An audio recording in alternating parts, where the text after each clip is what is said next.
Yippee-ki-yay, mother truckers! We're taking a trip down to Panama! Now, why you may be asking? Because I have a PowerPoint due on Panama for my Spanish class, and I really don't want to do a PowerPoint, because in a PowerPoint, you can't do this, or even this. Right, that's enough of an introduction. I'm sure you've all got places to be. Let's get right to it.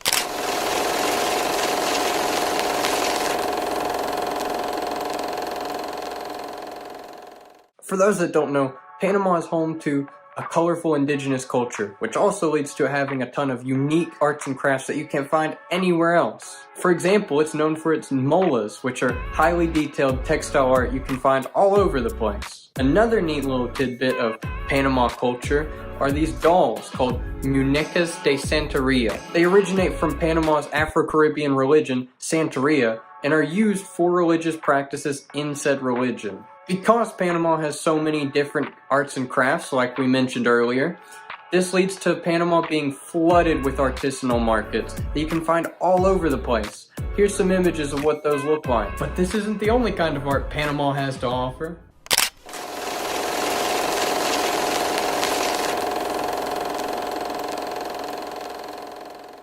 For example, one of the most famous music genres in Panama is called salsa panameña, which is a fusion of salsa and traditional Panamanian rhythms. That's actually what you're hearing right now in the background. Panamanian singer and composer Ruben Blades is one of the most famous artists from Panama and has found success both in Latin America and the US. Panamanian author Ruben Dario is considered a very important figure when it comes to Spanish language literature and is often regarded as the prince of Spanish-American literature. Panamanian writer and poet Roberto Fernandez Retamar is well known for his involvement in the movement known as the Generation of 1950 in Latin America.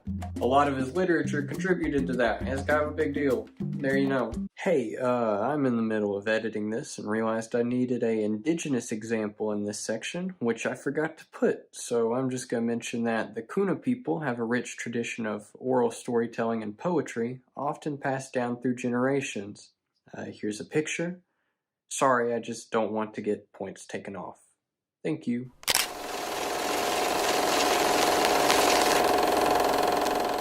What do you mean I have to talk about Panama's architecture? No.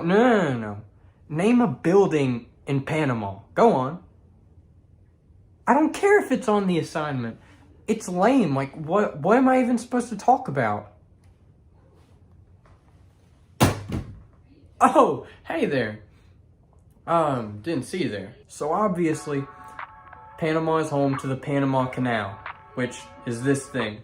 It's a really iconic piece of architecture. Probably seen it. And yeah, it comes from here. Isn't that neat? Okay, you know what? I take back what I said earlier.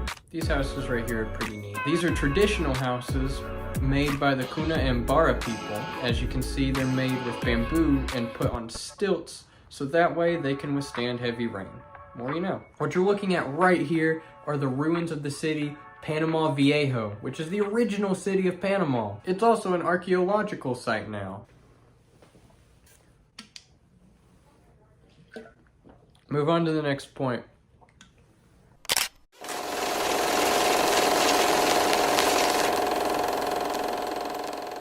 Like I said earlier, Santeria is a religion in Panama that mixes certain elements of Catholicism with some practices from African religions and beliefs. Speaking of Catholicism, it's also the main religion in Panama, with 85% of the population identifying as Catholic. The Church of the Golden Altar, located in Panama City, is known for its unique gold leaf altar, which was made by a local artist using some gold from a nearby Chiriquí province. Oh, also, Panama has a small but growing Islam population, most of which either have Asian descent or come from the Middle East. I'm not really much of a religious guy, so I'm ready to get to the next thing.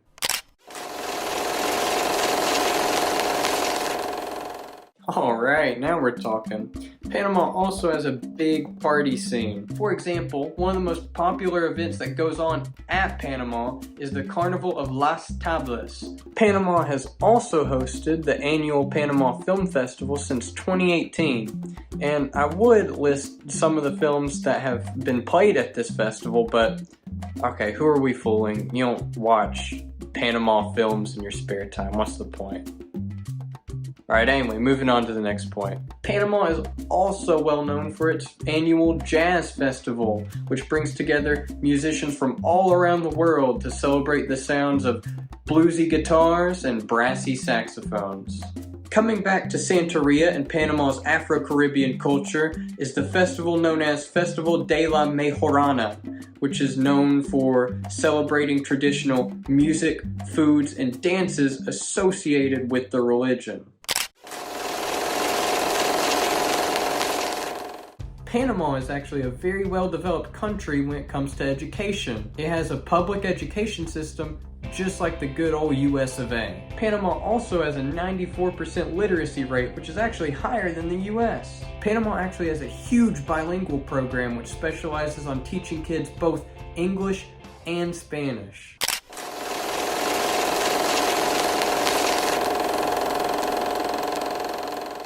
Panama has a ton of tropical fruits that I'm sure you love, such as pineapples, bananas, and papayas. Panama is also home to the cloud forest, which looks like something straight out of an Indiana Jones movie. Not important, but I just wanted to bring that last part up. The country is also home to tons of wildlife, such as monkeys, sloths, toucans, and parrots. Finally, Panama has also got plenty of sharks and rays, such as the bull shark, nurse shark, and spotted eagle ray. It cannot be overestimated. Oh my god, is that a car? Panama has also got plenty of sharks and rays, such as the bull shark, nurse shark, and spotted eagle ray. It cannot be overestimated how colorful and unique Panama's wildlife is.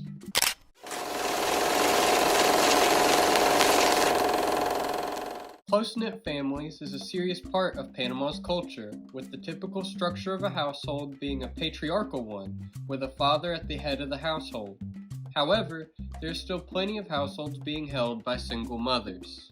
To emphasize how serious the idea of family is to Panamanians, plenty of family members rely on extended family members for financial support, and tons of small-town business owners are ran by families. It's also very culturally normal for parents in Panama to stress the idea of education on their children, because they see it as a way for better future opportunities. I cannot stress this enough. The idea of nuclear families is very, very emphasized in Panama, with the number of nuclear families steadily rising over the years. Alright, I get you guys don't want to spend any more time on this point. I don't want to either.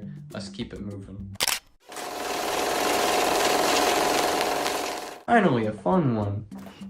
Seafood plays a large part in Panama's food culture, with a couple of notable dishes being ceviche, which is raw fish marinated in lime juices and spices, and arroz con oh my god, I'm gonna pronounce this wrong so many times. Arroz con camarones. I'm so sorry. You guys are just gonna have to bear with me on this one. Which is a dish made of fish and rice. Maybe seafood's not your thing, or maybe you're just not in the mood that night. Well, don't worry, because there's still plenty of foods Panama has to offer, such as its street foods, which are usually sold at vendors selling stuff like tamales, empanadas, and churros. Panama is known for having a lot of diversity culturally when it comes to its food, so you won't have to look very far to find restaurants serving stuff from Italy, parts of the Middle East, and even Asia. So maybe you're looking for a sweet finisher after you've just ate a big meal in Panama. Well, don't worry, because Panama still offers tons of desserts, such as quesillos, which are sweet cheese-filled pastries, and hojaldras, which is a big piece of fried bread, kind of like elephant ears.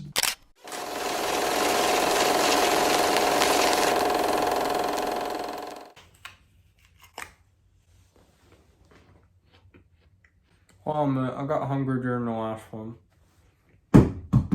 Okay, so Panamanians have a specific style of dress, which is usually characterized by bright colors, loose-fitting outfits, and wide-brimmed hats. You can see a lot of examples of this, especially during the festivals I mentioned previously. Panama's national dress is the pollera, which is a full-flowing skirt worn by women, as usually paired with a blouse or headscarf. Panama is very well known for its high-quality straw hats, including the Panama hat that was made in Ecuador but popularized in Panama. Panama's traditional men's clothing includes the sombrero pintado, a large, brightly colored hat that is usually paired with a white shirt, dark pants, and a long scarf.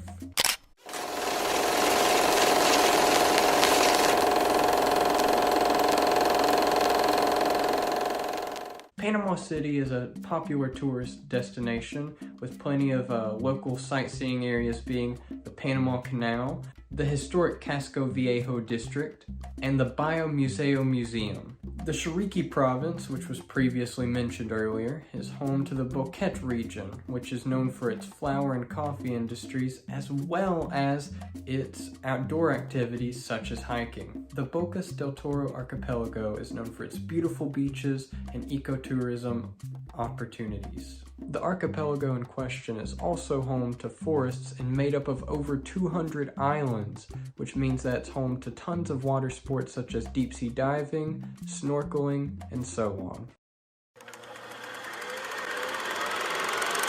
In conclusion, Panama is a bright country filled with tons of rich culture and wildlife. Hey, I'm really sorry that this isn't my usual upload out of like the 3 I have on this channel so far. I hope you still enjoyed it and maybe even learned something. Please do a homie a favor and hit like and subscribe, and I gotta go finish the apple now. Bye bye.